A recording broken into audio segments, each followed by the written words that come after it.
항상 사랑하고 존경하는 시청자 여러분, 안녕하십니까? 자고 일어나면 재앙, 데일리 재앙 브리핑입니다.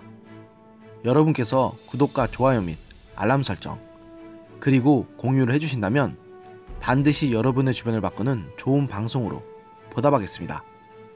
꼭 부탁드립니다. 다가오는 4.15 총선에서 종로 출마를 추진하는 이낙연 전 국무총리가 전통시장을 찾아 인사하는 과정에서 해프닝을 겪었는데요. 이 전 총리는 지난 24일 오후 서울 종로구 창신 골목시장과 통인시장을 찾아 시장 상인들과 지역 주민들을 만나 명절 인사를 건네며 민심잡기 행보에 나섰습니다. 이 전 총리는 이날 오후 1시께 서초구 잠원동 자택에서 시내버스를 타고 종강역까지 가서 지하철 1호선으로 갈아타는데요. 그런데 이 전 총리가 동대문역에서 내리던 중 지하철 개찰구에서 교통카드를 반대쪽인 왼쪽 단말기에 갖다 대는 장면이 우연히 포착되어 일파만파 번졌습니다.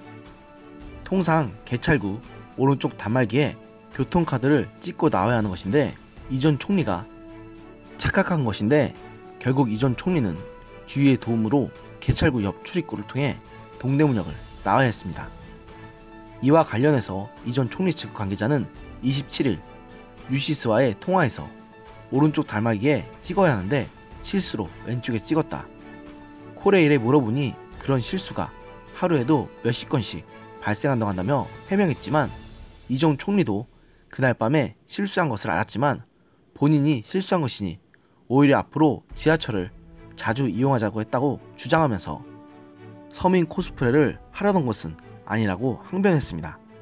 이에 이 전 총리는 1일 다시 종로 곳곳을 찾으면서 민심잡기 행보를 이어갔는데요. 이 전 총리는 이날 자신의 SNS에 시민들의 사랑을 받는 공간을 살폈다며 종로구 관내에 위치한 무학동 무학공원, 명륜동 와룡공원, 노무현 전 대통령 후보 시절 거처, 인사동 전시회 등을 다닌 것으로 전해집니다. 참고로 노무현 전 대통령은 1998년 서울 종로에 국회의원 보궐선거에서 당선된 바 있는데요. 당시 전임자가 이명박 전 대통령이었다는 것이 유명한 사실입니다. 이 전 총리는 종로는 공부할 것이 한없이 많다는 소감을 밝히기도 했습니다. 이날 지하철을 이용해 종로 관내를 돌아다닌 이 전 총리는 우한 폐렴의 예방 차원에서 마스크를 착용하고 곳곳을 돌아다녔는데요. 이 전 총리 측은 이 전 총리는 오늘 청년 시절 걸었던 곳 등 지역 몇 곳을 돌고 간혹 알아보고 다가오는 분들과 인사를 나눴다고 밝혔는데요. 아직 종로구에 예비 후보로 등록하지 않은 이 전 총리는 공직선거법에 저촉되지 않은 범위에서 활동하려고 하고 있는 것으로 보입니다. 명함 돌리기, 현수막 설치, 유권자에 대한 직접적인 지지 호소 등은 예비 후보로 등록해야만 할 수 있기 때문입니다. 그런데 이번에는 이낙연 전 국무총리가 지하철에서 앉은 채 찍은 사진이 논란이 되고 있습니다. 이 사진 속에서 이 전 총리는 다리를 꼰 채 앉아 있었고 이에 네티즌들은 지하철 기본 매너도 모르고 지하철을 탑승하려 한다고 이 총리를 비판했습니다. 다들 잘 아시겠지만 다리를 꼬고 앉은 것은 바로 옆자리에 앉은 사람에게 피해를 준다는 것을 다들 잘 아실 것입니다.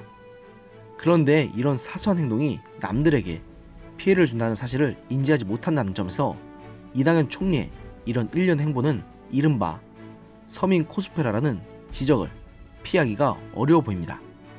사실 정치인들은 특히 선거철만 다가오면 필연적으로 이른바 서민 코스프레를 할 수밖에 없긴 합니다. 특히나 이미지가 유권자들의 표심을 자극하는 우리나라의 풍토에서는 더 그렇습니다. 그런데 이번 이낙연 전 총리의 사례를 보면 이제는 그런 이미지 메이킹이 한계에 달했다밖에는 볼 수가 없을 것 같습니다. 유권자들도 이제는 진료하는 것을 보면 먹힐까 싶기도 하고요. 더구나 이번 총선은 민주당에게 불리할 것이라는 예측이 지배적인 상황입니다.